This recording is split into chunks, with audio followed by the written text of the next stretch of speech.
来讲就是刨根问底4个字。科学本身还有3个性质，我把它叫做科学的3个要素啊。记笔记的赶紧记下来，一会儿说不定要考你们哈。第一个要素，科学的目的，发现规律，可以是自然界的规律，也可以是人的行为的规律，可以是社会活动的规律，可以是经济学的规律，都可以。只要是发现规律为目的的，这就可能是科学，但不一定就要是科学。科学后面还有2个要素。科学第2个要素是科学的精神。科学的精神3条：质疑、独立、唯一。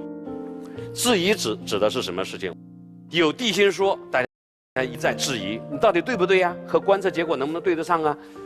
有了日心说，开普勒还在质疑，你这个圆轨道对不对呀？你到底和天文观测能不能结合上啊？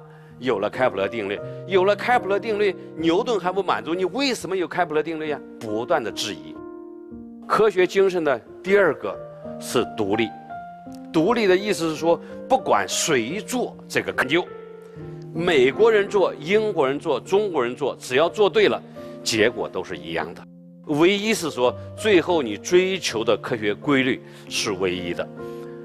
即使是牛顿不发现牛顿万有引力定律，如果我们等的时间足够长，也可能小萨会发现，叫做小萨万有引力定律，但是是一样的。无非是早晚而已，不同人发现的，所以这个都是一样的，所以这是它的唯一性。那么科学还有方法，逻辑化、定量化和实证化。逻辑化就是你可以根据一些公理假设，按照你的逻辑往下走，这叫逻辑化。定量化就是你要能够做计算，这个使用的是数学工具。第3条是实证化，你需要做观测、做实验，才可以发展科学。所以科学有3个要素，有科学的目的、科学的精神、科学的方法。我们国家是航天科技的大国，去年我们的发射的次数跟美国是持平的。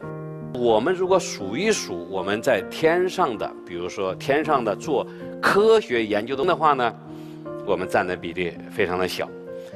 但是好的地方在于，现在我们国家逐渐地认识到了科学的作用。习总书记提出来，空间技术、空间应用和空间科学要同步发展。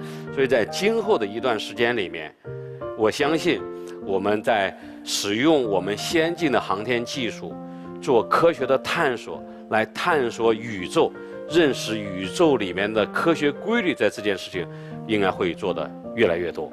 这实际上也是我本人10几年前回国的一个原因。那我觉得中国的未来肯定会给我们提供越来越多的机会。好，我的演讲就到这里，谢谢大家。